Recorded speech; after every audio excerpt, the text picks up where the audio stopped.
Selamat pagi Bapak Ibu dan saudara-saudara yang terkasih dalam Tuhan. Ya, kita bersyukur saudara, hari ini kita sudah memasuki minggu Advent yang pertama. Dan biasanya bulan Desember itu bulan yang membuat kita selalu gembira dan dinanti-nanti. Karena kalau sudah minggu Advent pertama sudah berhitung bahwa waktu untuk merayakan Natal sudah semakin dekat. Nah, di dalam sukacita pengharapan kita di minggu Advent yang pertama ini saudara-saudara, kita juga bersyukur hari ini di lingkup Sinode Wilayah Jawa Timur dilakukan tukar pelayanan mimbar. Dan hari ini saya juga bersyukur karena Tuhan memberi kesempatan berjumpa dengan Bapak Ibu Saudara, anggota jemaat dan simpatisan GKI Merisi Indah. Dan ini kali pertama saudara, saya berkhotbah di GKI Merisi Indah. Mungkin saudara bertanya, siapa itu pendetanya itu ya? Gak pernah datang ke sini, tiba-tiba muncul. Nah, karena pepatah berkata, tak kenal maka tak sayang, izinkanlah saya Bapak Saudara untuk memperkenalkan diri. Nama saya cukup panjang, Virgo Tri Septo Anggoro. Di Warta itu kurang kata Anggoronya Bapak Saudara, tapi gak masalah. Saya bukan berarti protes Bapak Saudara, hanya mengingatkan saja. Ya, nama saya Virgo Tri Septo Anggoro. Saya saat ini melayani sebagai pendeta jemaat di GKI Madiun, GKI paling ujung barat di lingkup Sinode Wilayah Jawa Timur, karena setelah itu ke Ngawi dan seterusnya sudah nggak ada GKI Bapak Ibu Saudara. Semoga ke depan ada ya, sampai perbatasan Sragen ya, amin Bapak Ibu Saudara. Ya, tapi harus kolaborasi saudara, nggak bisa sendirian mendirikan pos jemaat. Nah, saya sudah 10 tahun saudara berada di GKI Madiun dan ini adalah tahun ke-6 saya ditapis sebagai pendeta. Nah, di GKI Madiun saudara, saya punya banyak nama panggilan, tapi nama panggilan yang beken di kalangan anak-anak sekolah minggu sampai lansia itu saya dipanggil dengan sebutan Kak Fir saudara. Tapi K di tengahnya jangan hilang ya, nanti maknanya jadi berbeda. Nanti jadi ya saudara tahu lah. Nah, itu saudara, saya sudah menikah dan istri bersama dengan saya saudara ada di bangku jemaat. Silakan dicari mana istri saya, pasti nanti ketemu ya saudara. Dan saya juga bersyukur bersama dengan adik-adik dari peserta Bina Calon Kader 2. Mereka adalah generasi muda GKI yang akan bersiap diri untuk memasuki seleksi kader pendeta. Maka doakanlah mereka saudara, supaya menjadi semangat dan motivasi mereka bisa tercapai seturut dengan kehendak Tuhan. Cukup ya Bapak Saudara perkenalannya seorang manusia di dalam kehidupannya. Kira-kira apa saudara? Ada yang ingin coba jawab meskipun gak ada hadiahnya saudara? Kira-kira apa godaan terbesar manusia menurut saudara? Bingung ya, saking banyaknya godaan yang kita temui dalam diri kita. Atau mungkin ada yang coba menjawab. Tadi saya dengar ada sayup-sayup suara mau berkata terjeda saya. Ada saudara?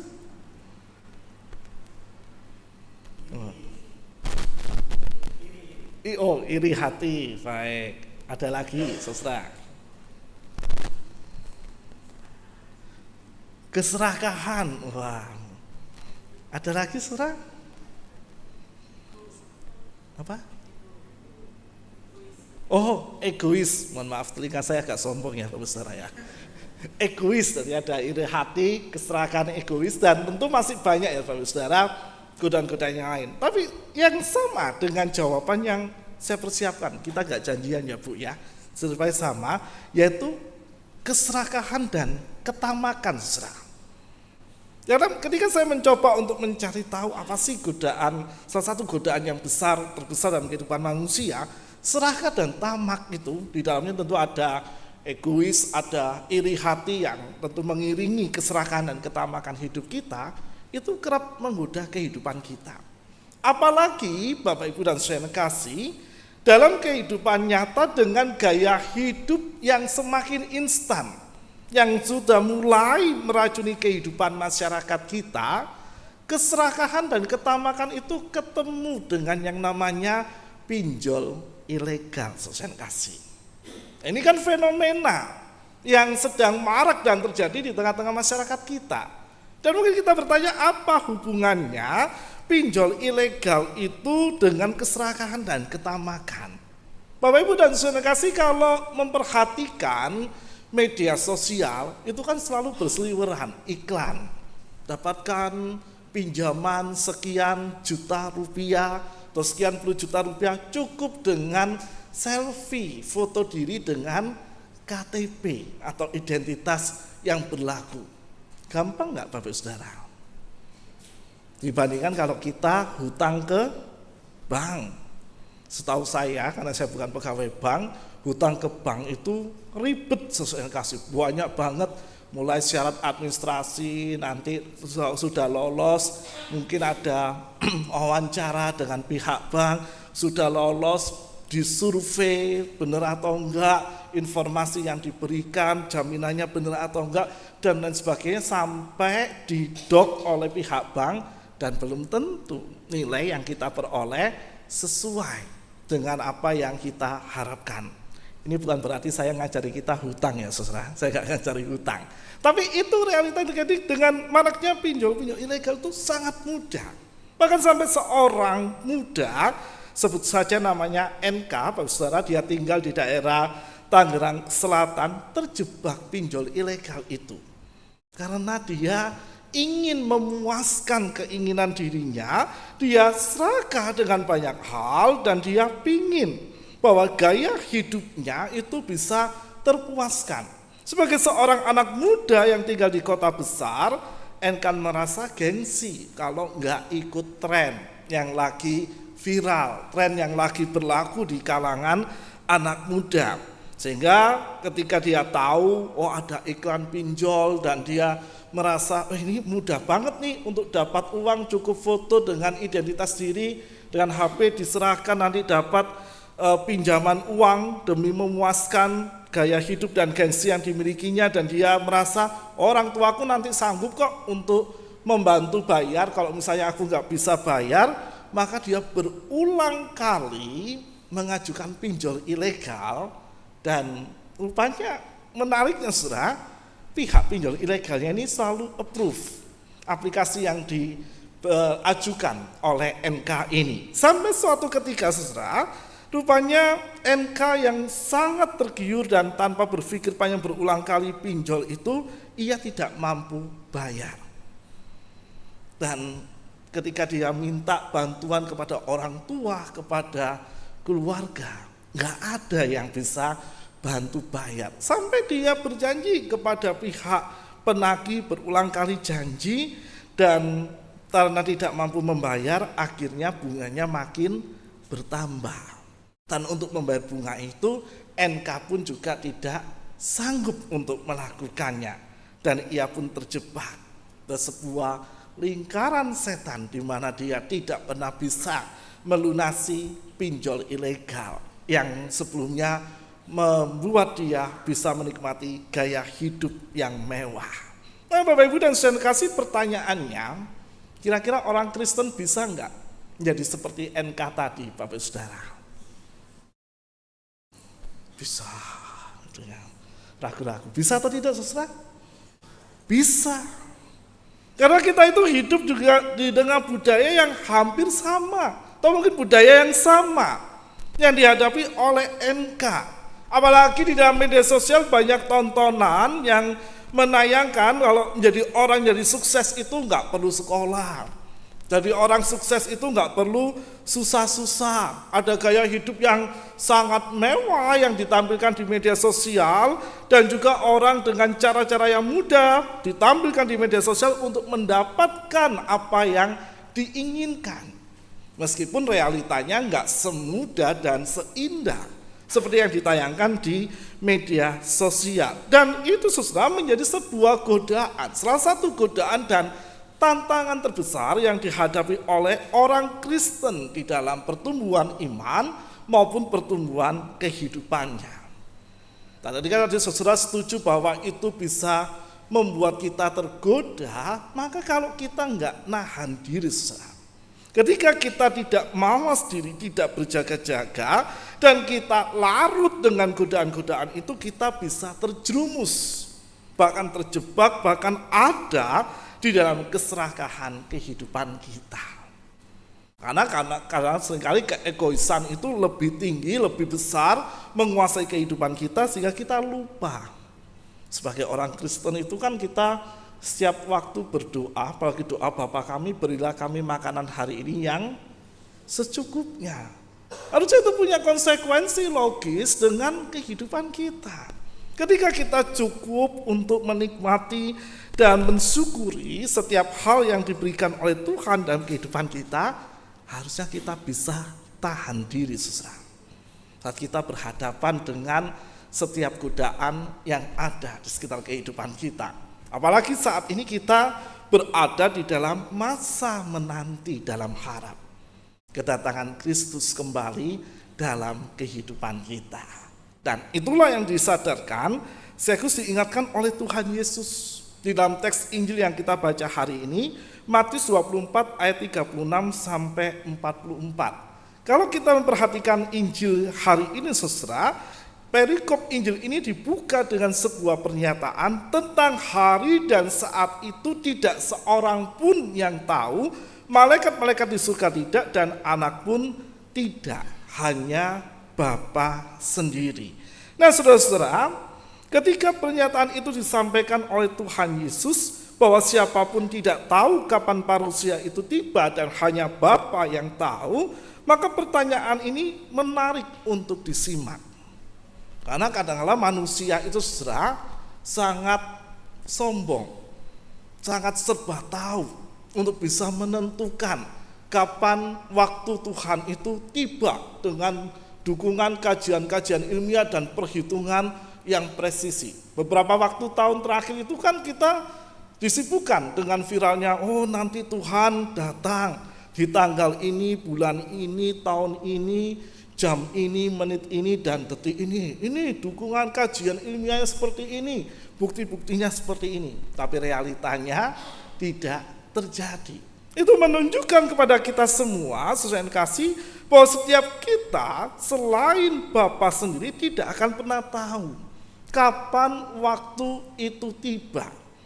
Dan itu juga berarti kita dipanggil sebenarnya untuk menyadari dalam kehidupan ini kita punya keterbatasan. Dalam memprediksi, sepandai apapun kita masih terbatas dalam memprediksi kapan hari Tuhan itu tiba. Dan lebih lanjut, saudara, setelah pernyataan tentang parusia itu, Tuhan Yesus menjelaskan situasi apa yang bakal terjadi, yang akan dialami oleh setiap umat Tuhan yang bersedia percaya kepada Kristus dalam menanti parusia yang misterius itu. Di ayat yang ke-37 sampai dengan ayat yang ke-39, Tuhan Yesus menggambarkan kayak zamannya Nuh. Masa parusia itu akan tiba. Ia menjelaskan tentang peristiwa air bah yang mendatangkan kehancuran di masa Nuh. Dan kalau kita sesuai kasih, sebenarnya ketika Tuhan Yesus memakai peristiwa air bah di masa Nuh, bukan berarti Tuhan Yesus sedang menakut-nakuti muridnya di masa itu dan juga menakut-nakuti kita. Oh, masa penantian itu rupanya masa yang gak enak ya. Nanti ada kehancuran, ada hal-hal yang tidak baik, ada hal-hal yang tidak mengenakan, nggak ada hal yang menyenangkan dalam masa penantian. Tidak seperti itu yang dimaksud oleh Kristus. Tetapi ketika Tuhan Yesus memakai peristiwa air bah sebagai sebuah gambaran yang akan menerangkan tentang masa penantian, tentang kedatangan Kristus itu kembali, sebenarnya Tuhan Yesus hendak mengingatkan kepada setiap murid termasuk kita di masa kini. Kalau kita teliti dengan dalam, saudara kasih, peristiwa air bah, bukankah peristiwa itu sebenarnya bukan berfokus hanya kepada kehancuran yang diberikan oleh Tuhan di dalam kehidupan umat di masa itu yang memberontak kepada Allah sebagai konsekuensi dan resiko atas ketidaktaatan umat di era Nuh dan keluarganya hidup. Kalau kita gali lagi, saudara, sebelum peristiwa air bah itu hadir, saya menduga bahwa Allah sudah berkali-kali memperingatkan Allah sudah ngasih waktu untuk bertobat. Allah sudah memberikan kesempatan untuk kembali taat kepada Allah. Tetapi rupanya umat di masa Nuh tidak menghiraukan apa yang menjadi peringatan dan kesempatan yang diberikan oleh Allah di dalam kehidupan mereka. Sehingga ya konsekuensinya selama mereka tidak taat, air bah itu diberikan dan hanya Nuh beserta dengan keluarga dan makhluk hidup yang diselamatkan oleh Allah, di mana Nuh bersedia untuk taat dan memakai kesempatan itu untuk bersiap dan bersedia hidup di dalam Tuhan. Nuh, keluarga dan seisi bahtera selamat dari kisah air bah itu. Dan itu juga mengajak kita untuk menyadari di dalam kehidupan kita. Sekali lagi ketika Kristus mengatakan peristiwa air bah ini dipakai untuk menggambarkan masa penantian, Tuhan Yesus tidak menakuti kita tentang kehancuran, tapi Tuhan sudah memperingatkan kita, saudara. Tuhan ngasih alarm dini, Tuhan ngasih kesempatan buat kita semua bahwa kedatangannya itu sewaktu-waktu dan di tengah situasi yang tidak mudah. Dan juga di satu sisi di tengah situasi mudah yang kita jalani dalam kehidupan sehari-hari, kita harus siap sedia. Itu yang dikatakan oleh Tuhan Yesus di ayat 44 dari Injil Matius 24 ini. Sebab itu hendaklah kamu juga siap sedia, karena Anak Manusia datang pada saat yang tidak kamu duga. Dan itu mengajak kita kasih untuk menyadari dalam kehidupan kita.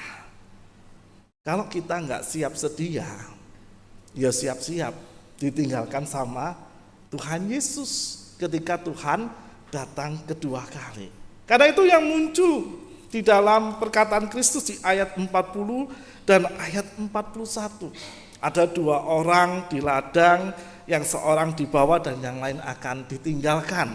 Ada dua orang perempuan sedang memutar batu giling, yang seorang dibawa dan yang lain ditinggalkan. Meski nggak ada penjelasan rinci, saudara kasih, saya menduga Tuhan Yesus nggak berkata, kamu nggak siap-siap habis bekerja untuk pergi kemana, ya kamu akan ditinggalkan. Kalau kamu lelet, kalau kamu nggak mau bekerja keras untuk mempersiapkan sesuatu, ya kamu akan ditinggalkan. Itulah peringatan yang Tuhan berikan di dalam kehidupan kita. Dan mungkin kita bertanya, berarti Tuhan gak sayang dong kepada kita kalau Tuhan berkata seperti itu? Tunggu dulu, saya kasih. Justru ketika Tuhan memperingatkan kita sejak sekarang, karena kita gak tahu kapan Dia akan datang kembali, Tuhan itu sayang. Kalau Tuhan gak sayang, ya Tuhan membiarkan kita.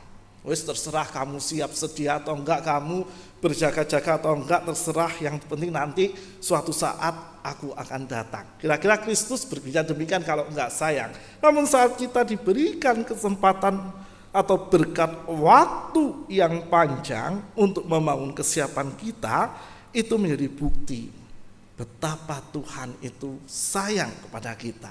Betapa Tuhan itu sangat mengasihi kehidupan kita, sehingga kita punya waktu yang sangat panjang dalam kehidupan kita seturut dengan kehendak Tuhan untuk mempersiapkan segala sesuatu dengan sebaik-baiknya.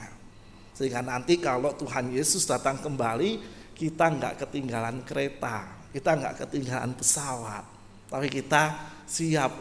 Yuk Bapak-bapak penatua GKI Mercy Indah, sudah siap belum nanti ikut ke surga? Loh Tuhan, nanti aku belum packing baju Tuhan, barusan bangun nih. Ayo anggota jemaat Mercy, siap gak naik kereta ke surga? Loh Tuhan Yesus belum siap, masakannya belum mateng untuk bekal. Tuhan Yesus bentar belum siap, nih masih ngurusi cucian baju yang belum kering, bajunya belum setrika, nanti gak punya baju. Mereka gambarnya seperti itu, saudara. Maka manfaatkanlah waktu yang ada ini yang Tuhan berikan itu dengan sebaik-baiknya. Karena nasihat tegas yang menjadi kunci dari teks Injil di dalam pembacaan leksionari kita hari ini ada di ayat 42. Mari kita buka saudara. Matius 24 ayat 42. Kalau perlu, kalau lagi bawa pulpen di garis bawah boleh, kalau bawa stabilo dikasih tanda di sana, atau nanti di rumah diingat, atau kalau sempat menghafalkan silakan dihafal. Kita akan baca Matius 24 ayat 42 ini bersama-sama. Yang sudah ketemu katakan yes, terserah. Oh, masih belum ketemu semua. Sudah ketemu Bapak Saudara? Oh, masih 20 orang yang ketemu. Saya tunggu, tenang aja. Matius 24 ayat 42. Sudah ketemu? Masih 50 orang yang hadir. Sudah sarapan Bapak Saudara? Wah, bersyukurlah saudara ya. Mohon maaf saya sudah sarapan duluan ya, saya kasih. Sudah ketemu? Yes. Kayaknya hidupnya lagi galau ini ya. Matius 24 ayat 42, mari kita baca dengan suara yang nyaring. 1, 2, 3. Karena itu berjaga-jagalah, sebab kamu tidak tahu kapan harinya Tuhanmu tiba atau datang. Ini saudara yang jadi nasihat kunci yang sedang Tuhan ingatkan dalam kesempatan hari ini. Berjaga-jagalah sebab tidak tahu kapan harinya Tuhanmu datang. Apalagi banyak godaan dan tantangan. Tadi kisah pemuda bernama NK itu masih mungkin secuplik Bapak Saudara. Godaan yang kita hadapi dalam kehidupan sehari-hari pasti banyak banget. Apalagi kalau kita berbicara tentang hambatan, rintangan dalam memperjuangkan kehidupan yang sesuai dengan firman dan kehendak Tuhan itu banyak banget. Maka dari nasihat Tuhan Yesus ini Susan kasih, kita diingatkan nggak boleh malas, nggak boleh leha-leha. Tahu saudara ya, leha-leha ya. Saya kalau di Jombang itu dulu, karena asal saya dari Jombang saudara, kalau ibu saya tahu saya sedang santai-santai waktunya belajar, kok leha-leha? Nggak boleh santai-santai. Ada bagian-bagian yang harus kita kerjakan dalam kehidupan kita untuk bersiap diri. Supaya di tengah segala godaan, tantangan dan rintangan kita, di tengah godaan hedonisme yang sedemikian kuat, di tengah godaan keegoisan yang selalu menggerogoti kehidupan kita, kita mempersiapkan diri dengan sebaik-baiknya dengan memfokuskan hidup kita kepada apa yang Tuhan inginkan dan juga kepada apa yang Tuhan kehendaki untuk kita lakukan dalam kehidupan kita. Karena Paulus di dalam Roma 13 ayat 12 berkata, saatnya telah tiba bagi kamu untuk bangun dari tidur. Itu yang ditekankan oleh Paulus kepada jemaat di kota Roma. Kenapa kok Paulus memberikan nasihat itu kepada jemaat di kota Roma? Karena di masa itu kota Roma dengan segala kemewahan dan dengan segala fasilitas yang lengkap, dengan godaan hedonisme yang sedemikian besar, jemaat Tuhan sebagian besar tinggal di sana. Setiap hari mereka berhadapan dengan hal seperti itu, dan Paulus gak pingin jemaat Tuhan di kota Roma itu terseret dengan kemewahan, terseret dengan godaan-godaan hedonisme, terseret dengan godaan kemalasan. Sehingga Paulus berkata, ayo bangun dari tidur yang itu selaras dengan perintah Tuhan Yesus yang mengajak kita dan murid-murid generasi pertama berjaga-jaga atau mawas diri dengan merespon berkat waktu dalam penantian akan kedatangan Kristus kembali. Dengan cara apa, saudara? Nah, mari kita buka Roma 13, saudara. Di sana di teks leksional kita yang kedua, Paulus memberikan 3 cara kepada kita semua supaya kita mampu berjaga-jaga, mampu bangun dan bergerak untuk menjaga kehidupan kita dari godaan dan tantangan yang ada. Di ayat yang ke-13, di bagian yang pertama, ayat 12, Paulus berkata, hari sudah jauh malam, telah hampir siang. Sebab itu, marilah kita menanggalkan perbuatan-perbuatan kegelapan dan mengenakan perlengkapan senjata terang. Jadi poin yang pertama adalah kita harus menanggalkan kegelapan dan mengenakan senjata terang. Opo iku Pak Pendeta? Menanggalkan kegelapan. Setiap hari bawa senter gitu ya setiap waktu supaya nggak gelap. Lalu juga menggunakan senjata terang. Beli lampu yang wattnya paling gede dan selalu terang kehidupan kita. Karena kan kita berpikir demikian ya saudara kasih, karena saya pernah berpikir seperti itu masa kecil saya. Tapi Paulus ketika berkata tanggalkan kegelapan dan kenakan senjata terang, mengajak kita untuk berani berkata tidak pada godaan-godaan di sekitar kehidupan kita yang berpotensi membuat kita jatuh dalam dosa, yang berpotensi membuat kita malas, yang berpotensi membuat kita meninggalkan Tuhan. Contohnya banyak Bapak Ibu Saudara.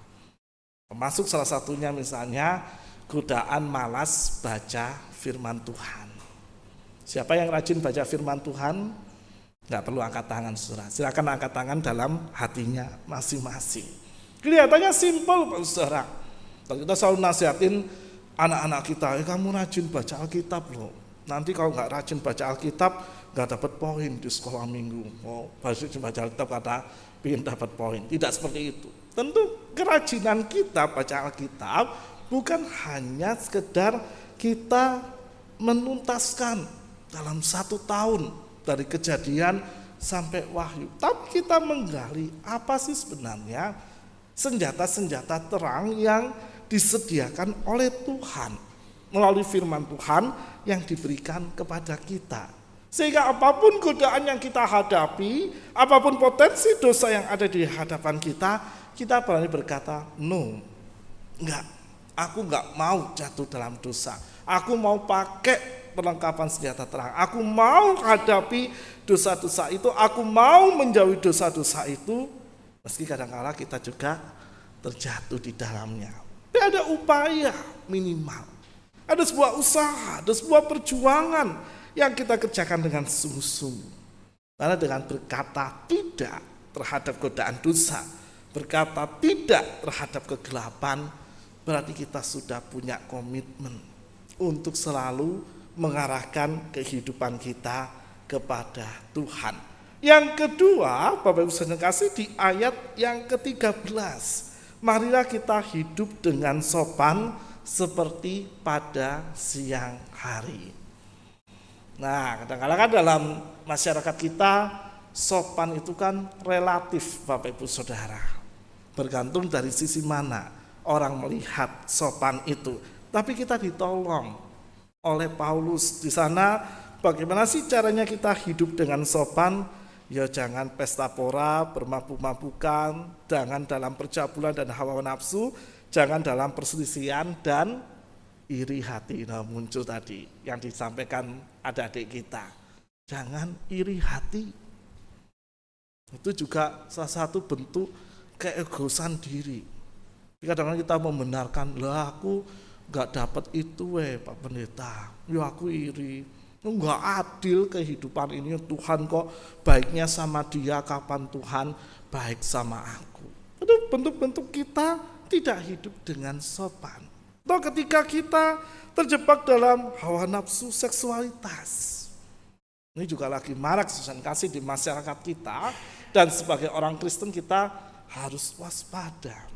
Godaan seksual itu kan salah satu godaan yang besar, perselingkuhan, punya will, punya pil, lalu juga punya, gak berani will dan pil, minimal punya TTM.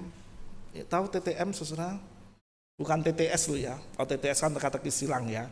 Teman tapi, nah seperti itu saudara. Teman tapi mesra, enggak kok cuman berteman tok, tapi di belakangnya mesra. Kemana-mana bukan istri atau suami yang diajak, tetapi yang diajak temannya yang mesra tadi sesuai kasih. Itu juga berpotensi jadi godaan buat kita. Dan buat Paulus itu bukan cara hidup sopan yang sesuai dengan standar firman Tuhan.